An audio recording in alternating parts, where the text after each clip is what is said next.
চলুন তো আজ আমরা বাংলাদেশের সীমানাগুলো নিয়ে একটা ছোট্ট সুন্দর সফরে বেরিয়ে পড়ি।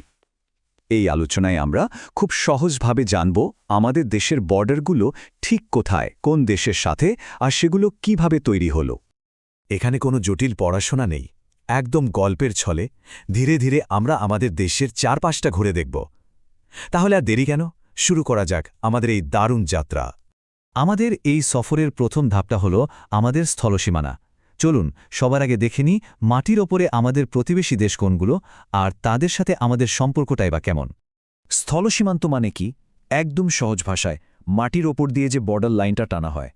বাংলাদেশের স্থলভাগের সাথে কিন্তু মাত্র দুটো দেশের সীমানা রয়েছে, আর এই দুটো দেশ হল আমাদের খুব কাছের প্রতিবেশী, ভারত এবং মিয়ানমার। এত সব তথ্য মনে রাখা কিন্তু একটু ঝামেলার মনে হতে পারে, তাই না? কিন্তু দেখুন, ছোট্ট একটা লাইনেই পুরো ব্যাপারটা মাথায় গেঁথে ফেলা যায়। স্থলে আমাদের প্রতিবেশী দুটি দেশ, ভারত ও মিয়ানমার, আর সাগরের দিকে আছে বঙ্গোপসাগর।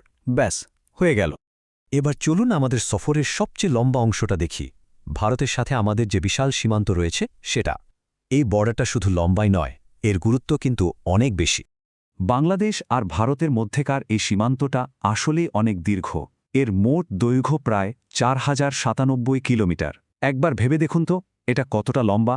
এটা কিন্তু বিশ্বের পঞ্চম দীর্ঘতম স্থল সীমান্ত। এখানে কিন্তু একটা মজার ব্যাপার আছে। দেখুন, এই বর্ডারের দৈর্ঘ্য নিয়ে দুটো আলাদা আলাদা তথ্য পাওয়া যায়। ভারতের সরকারি হিসাব মতে এটা প্রায় 4096.7 কিলোমিটার। আবার আমাদের দেশের কিছু সোর্সে এটাকে 4053 কিলোমিটারও বলা হয়েছে।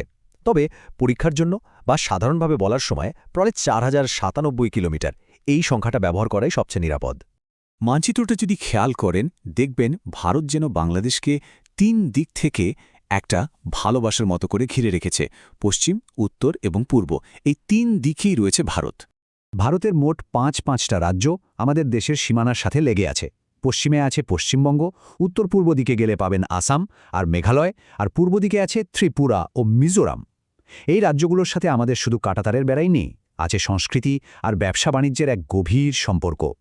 তো ভারত সীমান্তনের সব তথ্য যদি এক লাইনে মনে রাখতে চান, তাহলে এই লাইনটা একদম পারফেক্ট। বাংলাদেশের 3 দিকেই রয়েছে ভারত, আর এর সীমান্তে আছে মোট 5টি রাজ্য। ভারতের বিশাল সীমানা তো দেখা হলো। এবার চলুন আমাদের সফরের মোড়টা একটু ঘুরিয়ে নিই পূর্ব দিকে। চলুন আমাদের আর এক প্রতিবেশী মিয়ানমারের সাথে সীমান্তটা কেমন সেটা দেখে আসি। মিয়ানমারের সাথে আমাদের সীমান্তটা ভারতের তুলনায় কিন্তু বেশ ছোট। এর দৈর্ঘ্য প্রায় 271 কিলোমিটার। কিন্তু ছোট হলে কি হবে, এর কৌশলগত গুরুত্ব কিন্তু অনেক। এই দুটো সীমান্তের দৈর্ঘ্যের পার্থক্যটা খুব সহজেই মনে রাখতে পারবেন। শুধু ভাবুন, ভারতের সাথে আমাদের সীমানা প্রায় 4100 কিলোমিটার, আর মিয়ানমারের সাথে মাত্র 271 কিলোমিটার। মিয়ানমার সীমান্তের সবচেয়ে সুন্দর আর গুরুত্বপূর্ণ জিনিসটা কি জানেন? সেটা হলো নাফ নদী।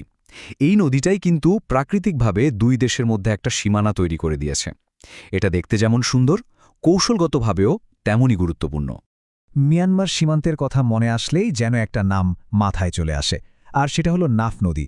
সোজা কথায় মিয়ানমার সীমান্ত মানে নাফ নদী। একদম সহজ, তাই না? স্থলভাগের সফর তো হলো, এবার চলুন একটু পানিতে নামা যাক, মানে বঙ্গোপসাগরের দিকে যাওয়া যাক। কারণ শুধু মাটিতেই নয়, সাগরেও কিন্তু আমাদের একটা বিশাল এলাকা আছে, যেটা আমাদের আরেকটা ঘরের মতোই। এই যে আমাদের বিশাল সমুদ্রসীমা, এটা কিন্তু আমরা এমনি এমনি পাইনি। এর পেছনে দুটো বড় আইনি লড়াইয়ের গল্প আছে। 2012 সালে মিয়ানমারের বিপক্ষে আর 2014 সালে ভারতের বিপক্ষে আন্তর্জাতিক আদালতে জিতে আমরা আমাদের সমুদ্রসীমা নিশ্চিত করেছি। এই দুটো জয় আমাদের দেশের জন্য বিশাল একটা ব্যাপার ছিল, কারণ এর ফলে বঙ্গোপসাগরের বিশাল সম্পদ আহরণের পথ খুলে যায়। এই দুটো সাল কিন্তু খুব খুব জরুরি। মনে রাখার জন্য এই ছোট্ট লাইনটা দারুণ কাজে দেবে। সমুদ্রসীমা নিয়ে মিয়ানমারের সাথে আমাদের জয় 2012তে আর ভারতের সাথে 2014তে। আচ্ছা, আমাদের যে উপকূল রেখা বা কোস্ট লাইন, সেটার দৈর্ঘ্য ঠিক কত? এখানেও দেখবেন দুটো তথ্য চালু আছে।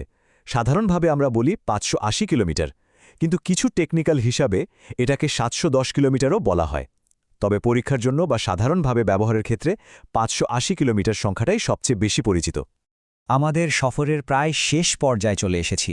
চলুন এবার দেখি আমাদের দেশের অর্থনীতির গেটওয়েগুলো, মানে আমাদের স্থলবন্দরগুলো, যেগুলো দিয়ে দেশের ভেতরে আর বাইরে ব্যবসা বাণিজ্য চলে। ভারতের সাথে ব্যবসা বাণিজ্যের জন্য আমাদের সবচেয়ে বড় গেটওয়ে হল বেনাপোল স্থলবন্দর। আর ঠিক এর উল্টো দিকেই ভারতে আছে পেট্রাপোল। এই দুটো বন্দরকে একটা জুটি বলতে পারেন, যা দেশের আমদানি রপ্তানির একটা বিশাল চাপ সামলায়। তাছাড়াও তামাবিল, আখাউড়া, বুড়িমারি মতো আরও অনেক গুরুত্বপূর্ণ স্থলবন্দর সারা দেশে ছড়িয়ে আছে। তো যদি এক কথায় জানতে চাওয়া হয় দেশের প্রধান বাণিজ্যিক প্রবেশদ্বার কোনটা, উত্তরটা একদম সোজা। আমাদের প্রধান ট্রেড গেট হল বেনাপোল পেট্রাপোল। তাহলে চলুন পুরো সফরটা মাত্র ২০ সেকেন্ডে একবার রিভিশন দিয়ে নিই। রেডি? শুরু করা যাক। আমাদের স্থলে আছে ভারত ও মিয়ানমার, সাগরে আছে বঙ্গোপসাগর, যেখানে ২০১২তে মিয়ানমার আর ২০১৪তে ভারতের সাথে সীমানা ঠিক হয়। মিয়ানমারের সাথে আমাদের সীমান্ত নদী হল নাফ, আর সবচেয়ে বড় স্থলবন্দর বেনাপোল পেট্রাপোল। আমাদের এই সফর তো শেষ হলো, কিন্তু একটা প্রশ্ন রেখে যাই। একটা দেশের সীমান্ত কি শুধুই একটা দাগ, নাকি এর আড়ালে লুকিয়ে থাকে লক্ষ লক্ষ মানুষের গল্প, ইতিহাস আর সংস্কৃতি? একটু ভেবে দেখবেন।